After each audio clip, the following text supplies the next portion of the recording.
It wasn't until my freshman year of college that the significance of my great-grandfather's work really hit me. You're Ailey Young's great-grandson? Don't you know what he did?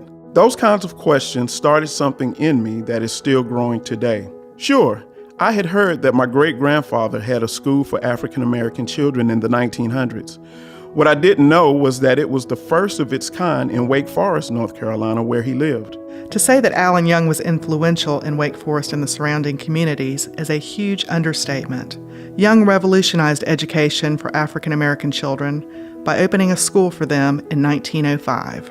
In its heyday in the 20s and 30s, the school held over 200 students and about a dozen faculty members until it closed in 1957. That's what made finding his birthplace so significant. In 2008, architectural historian Ruth Little discovered a 1.5-story frame house with board and batten siding, likely built in the 1870s during the Reconstruction era. A huge stone chimney sits in the center of the old house, and there is evidence that a porch once ran across the front. It is a saddlebag-style house, which was once used to house 2 families. To our knowledge, only one family lived in the house after 1895, the family of Henry and Ailey Young, Alan Young's parents. It is here that Alan Young spent his childhood before forever changing education for the African American community in Wake Forest.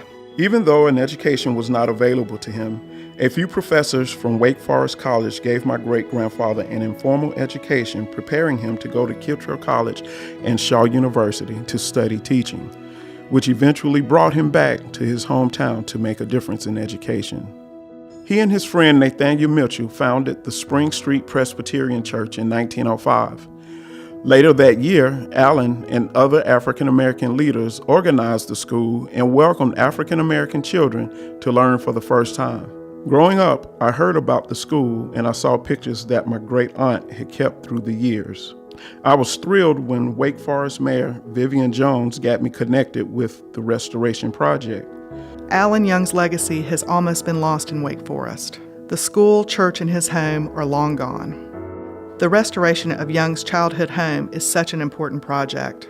The town of Wake Forest is restoring the home in order to better preserve the history of the Young family and their contributions to our community. The west side of the home was almost completely destroyed by a fire, but the east side still retains much of its historic fabric. We are now working on reversing the fire damage and making the house stable from the ground up, but there is more work to be done. There's an excitement in my family about the Ailey Young House. It's important to know where you come from. Now that I know more about my great-grandfather and all he did for this community, I want my children and grandchildren to appreciate his legacy. We are grateful to Wake Forest for preserving the history of Ailey Young. We hope that many who learn about the Ailey Young House and about my great-grandfather will be inspired to better their world and strive for success just as he did. The Ailey Young House is a significant piece of Wake Forest history. We are asking for the community's support to make this project a success. To find out how you can help, please call 919-435-9516.